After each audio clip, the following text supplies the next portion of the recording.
Tere! Mina olen doktor Ilmar Kaur. Selles videoloengus räägin ma enam levinud probleemidest bariaatrilise kirurgia järgselt, nende põhjustest ja lahendustest. Lihtsuse ja arusaadavuse huvides kasutan operatsioonimeetodite nimetamiseks termineid sleeve ja bypass, mis on laialdaselt kasutuses, lühikesed ja arusaadavad. Siin on meeldetuletuseks skemaatiliselt toodud kaks peamist bariaatriliste operatsioonide meetodit, sleeve ja bypass. Toodud operatsioonimeetodite järgi opereeritakse 97–98% Eesti patsientidest. Peamine erinevus nende vahel seisneb asjaolus, et sleeve'i korral toiduteekonda seedetraktis ei muudeta. See tähendab, kuigi mao mahtu oluliselt vähendatakse, läbib toit endiselt kõik seedetrakti osad. Sellest tulenevalt esineb sleeve operatsiooni järgselt oluliselt harvemini toitainete vaegimendumist, dumping-sündroomi ja hüpoglükeemia episoode. Bypass operatsiooni järgselt liigub toit uuest väikesest maost otse peensoolde, jättes vahele ülejäänud mao, 12 sõmmiksoole ning peensoole algusosa. Sellega on saavutatav suurem ja püsivam kaalulangus kui sleeve'i korral ja parem teise tüübi diabeedi kontroll, kuid selle hinnaks on suurem toitumuslike defitsiitide risk, sagedasem dumping-sündroom ja veresuhkru kõikumised. Bariaatrilise kirurgia eesmärk on langetada kehakaalu, parandada terviseseisundit, pikendada elu ning tõsta elukvaliteeti. Tavaliselt need eesmärgid saavutatakse. Nagu igal ravimeetodil on ka bariaatrilisel kirurgial oma kõrvaltoimed ja tüsistused. See slaid siin aitab aru saada, millised muutused enesetundes ja heaolus on bariaatrilise kirurgiaga kaasas käivad ja normaalsed ning millised mitte. Valu ning toitumuslikud defitsiidid ei ole normaalsed, aga seedetegevuse ja toidueelistuste mõningane muutus, dumping-sündroom ja üleliigne nahk on paratamatud ning sellest tuleb patsiente enne operatsiooni kindlasti informeerida. Edasises loengus on liigset nahka ja dumping-sündroomi käsitletud küll probleemidena ja pakutud lahendusi, kuid täielikult neid ära hoida ei ole võimalik. Enam levinud probleemid peale bariaatrilist kirurgiat on toodud sellel slaidil. On vähe tõenäoline, et kõik toodud kõrvaltoimed esinevad korraga ühel patsiendil, kuid mõnega neist puutub kokku enam-vähem iga patsient. Enamik nendest on asjatundliku abi korral lahendatavad või ennetatavad. Tõsi, mõningatel juhtudel on selleks vajalik uus kirurgiline operatsioon, nagu näiteks liigse naha või teatud kõhuvalu põhjuste korral. Andmed toitumuslike defitsiitide esinemissageduse kohta pärinevad raua, B12 vitamiini, D-vitamiini, foolhappe ja aneemia osas Eestis läbi viidud retrospektiivsest jälgimisuuringust, mis viidi 2015. aastal läbi Põhja-Eesti Regionaalhaigla, Tartu Ülikooli Kliinikumi ja Ida-Tallinna Keskhaiglas opereeritud 200 patsiendil. Patsientidel oli uuringu tegemise ajaks operatsioonist möödunud vähemalt 5 aastat. Teiste elementide nagu magneesium, tsink, vask ja kaltsium andmed pärinevad kirjandusest. Valgu vaegimendumine ja hüpoproteineemia Eestis kasutatava operatsioonide korral, sleeve ja bypass peamiselt on erandlik. Esinemise korral peab mõtlema muudele põhjustele nagu düsfaagia, söömishäired või maksatsirroos. Ennetamise soovitused on erinevate riikide juhistes erinevad. Siin püüame jälgida meil kasutatavaid soovitusi. Magneesiumi lisatarbimise soovitust me patsientidele praegu ei anna. Kliinilises praktikas on suurimaks probleemiks rauapuudus ja sellest tingitud aneemia. Eeskätt on ohustatud fertiilses eas naised. Ja põhjuseks on regulaarne menstruaalvere kaotus, halvenenud raua imendumine bypass operatsiooni järgselt ja väiksem lihatarbimine. Fertiilses east naistel soovitame aneemia korral mõelda emakasisesele rasestumisvastasele vahendile, millega minimeeritakse verekaotus. Ligikaudu 1% patsientidest on peale bypass operatsiooni suukaudsele rauaasendusravile refraktaarsed. See tähendab, suukaudselt antud raud nendel patsientidel ei omastu. Ja nad vajavad intravenoosselt raua manustamist 1–2 korda aastas.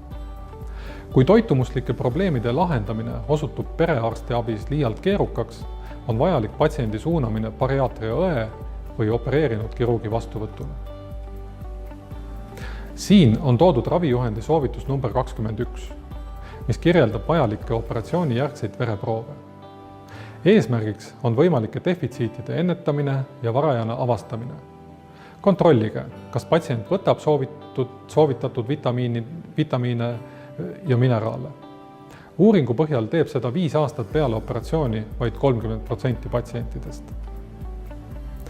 Peale bypass-operatsiooni kaebab aeg-ajalt kõhuvalu umbes 20% patsientidest. Sleeve-operatsiooni korral 6–7%. Mitmed kõhuvalu põhjused ei ole seotud bariaatrilise operatsiooniga. Näiteks esineb soole ärritussündroomi üldpopulatsioonis kuni 15% inimestest, põhjustades aeg-ajalt kõhuvalu. Sama jätkub loomulikult ka peale bariaatrilist operatsiooni. Kliinilises praktikas on olnud mitmeid juhuseid, kus eelnenud bariaatriline operatsioon muudab põhjendamatult kõhuvaluga patsiendi käsitlust. Ja see on põhjustanud näiteks apenditsiidi korral olulist diagnostika ja ravi hilinemist. Kõhuvaluga bariaatrilist patsienti peab perearsti abis käsitlema samadest põhimõtetest lähtuvalt nagu teisi patsiente. Ägeda alguse ja intensiivse valu korral on vajalik erakorraline kirurgi konsultatsioon ehk patsiendi suunamine EMO-sse. Krooniliste ja intermitteeruvate valude korral on soovitatav teha esmased uuringud, ultraheli ja gastroskoopia ja patsiendi suunamine bariaatria õe või bariaatria kirurgi vastuvõtule. Perearsti abi tasandil võib valu iseloomu ja põhjuse selgitamine olla keeruline ning seetõttu pole kunagi vale suunata püsiva või korduva kõhuvaluga patsient opereerinud kirurgi vastuvõtule. Oksendamine bariaatrilise operatsiooni järgselt ei ole normaalne, eriti kui see esineb koos valuga. Juhuslik oksendamine end muidu hästi tundval patsiendil on tavaliselt tingitud liialt kiiresti söömisest ja suurtest toiduportsjonitest. Candy cane ehk pulgakommi sündroom tähendab olukorda, kus mao-peensoole ühenduse niinimetatud umbne peensoole ots ehk pulgakommi lühem ots on liialt pikk ja kogub endasse toitu, põhjustades oksendamist. Pidev oksendamine vajab kiiret kirurgi konsultatsiooni, vajadusel patsiendi suunamist EMO-sse. On väga oluline teada, et püsiva oksendamise korral tekib väga kiiresti, see tähendab päevadega, vitamiin B1 ehk tiamiini defitsiit, mis võib viia pöördumatu ajukahjustuse tekkeni.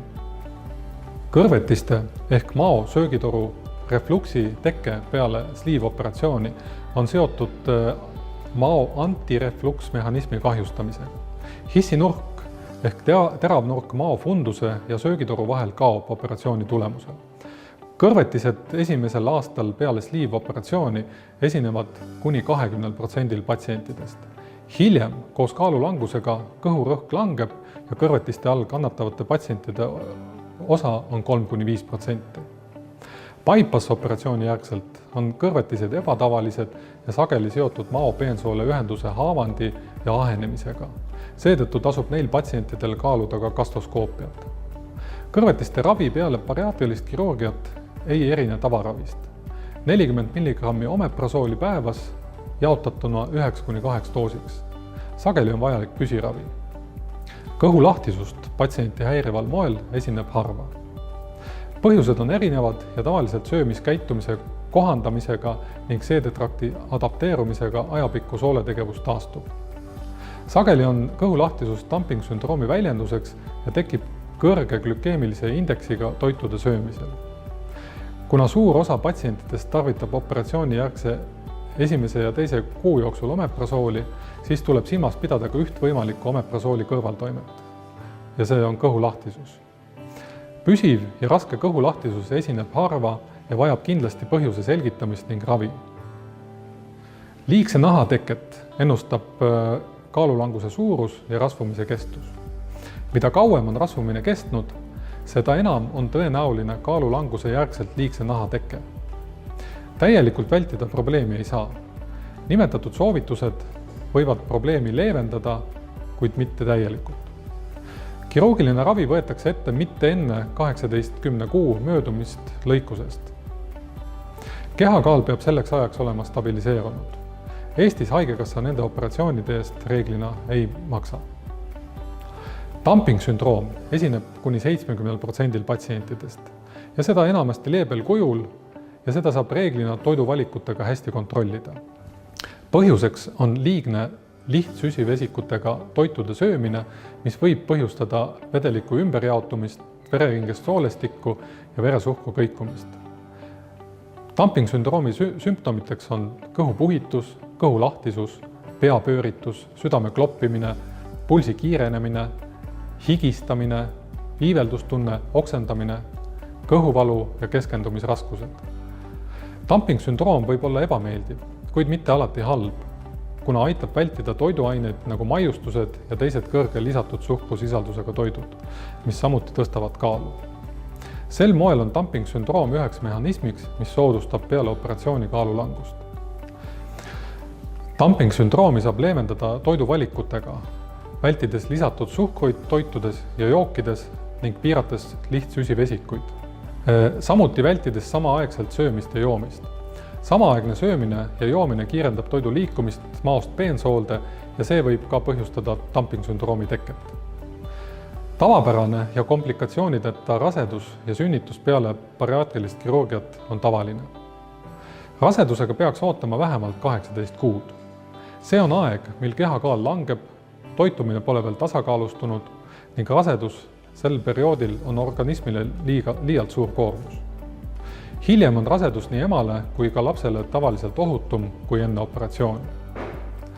Ämmaemandat tuleb alati informeerida, millist tüüpi operatsioon on teostatud ning kas esines tüsistusi, näiteks kordusoperatsioon, trombid või vereülekanne. Tavaliselt võtavad naised peale bariaatrilist operatsiooni raseduse ajal ootuspäraselt kaalus juurde. Mõnikord võib neil kaal raseduse ajal aga hoopis langeda.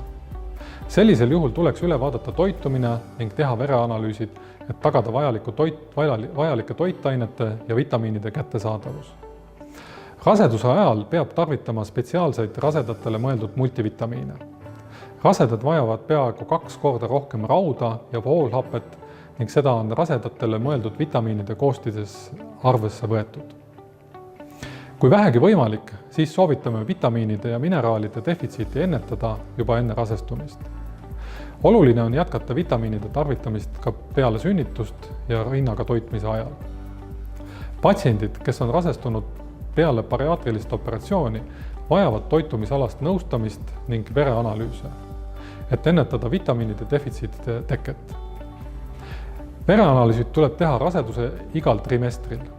Bariaatriline operatsioon ei ole põhjus keisrilõike tegemiseks. Juuste väljalangemine võib olla probleemiks esimese 6 kuu jooksul peale operatsiooni, mil toimub kiire kaalulangus. Põhjuseks võib olla valgu ja raua defitsiit. Toitumise ja kaalu stabiliseerudes juuksekadu peetub ja juuksed taastuvad. Hilisem juuksekadu on pigem seotud tsingipuudusega toidus ja neile patsientidele peaks soovitama tsingipreparaate. Kiire kaalulangus võib soodustada emotsionaalset labiilsust, depressiivsete ja ärevushäirete süvenemist. Hiljem meeleolu stabiliseerub, depressiooni esineb vähem kui enne operatsiooni. Ärevushäireid aga võib esineda pisut enam. Käimas olevat antidepressiivset ja anksiolüütilist ravi ei tohiks esimese 6 operatsioonijärgse kuu jooksul kindlasti lõpetada. Hüpoglükeemia episoodid peale süsivesikute rohke toidu söömist võivad olla häirivad ja ohtlikud kuni teadvuse kaotuseni. Nad on pigem seotud bypass ja oluliselt vähem sleeve-operatsioonidega. Hüpoglükeemia on tavaliselt toiduvalikutega ennetatav, kuid need patsiendid vajavad toitumisnõustaja ja endokrinoloogi konsultatsiooni. Harvadel ja raskesti kontrollitavatel juhtudel on vajalik endise anatoomia taastamine või bypass-operatsiooni ümbertegemine mõneks muuks bariaatriliseks operatsiooniks, näiteks sleeviks. Kaalulanguse 1-2 nädalased platood esimese aasta jooksul peale operatsiooni on tavalised ja need ei ennusta halba lõpptulemust. Organism nii-öelda otsib uut kehakaalu tasakaalupunkti ja üritab põhiainevahetust aeglustades kaalulangust peatada. Kehakaalu tõus aastate jooksul peale operatsiooni on tavaline ja seda kogevad kuni 80% patsientidest. Samas on ka 10 aastat peale operatsiooni 70–75% patsientidest säilitanud vähemalt poole oma ülekaalu langusest koos positiivsete tervisemõjudega. Ma loodan, et loeng täitis oma eesmärgi ja te saite teada järgnevat, et bariaatrilistel patsientidel esineb mitmeid spetsiifilisi ja ravimeetodist tulenevaid probleeme ja vajadusi. Teatud seisundid nagu dumping-sündroom ja kerge kõhulahtisus on aktsepteeritavad ja tavaliselt toiduvalikutega hästi ennetatavad. Kõhuvalu ja oksendamine peale bariaatrilist operatsiooni ei ole normaalsed ja nad vajavad põhjuse selgitamist ning ravi. Toitumuslikud defitsiidid nagu aneemia, vitamiinide ja mikrotoitainete puudus ei ole normaalsed ja vajavad samuti ravi. Kõik kõhuvalud ja aneemiad bariaatrilistel patsientidel ei ole tingitud läbitehtud operatsioonist. Mõtle ka muudele haigustele.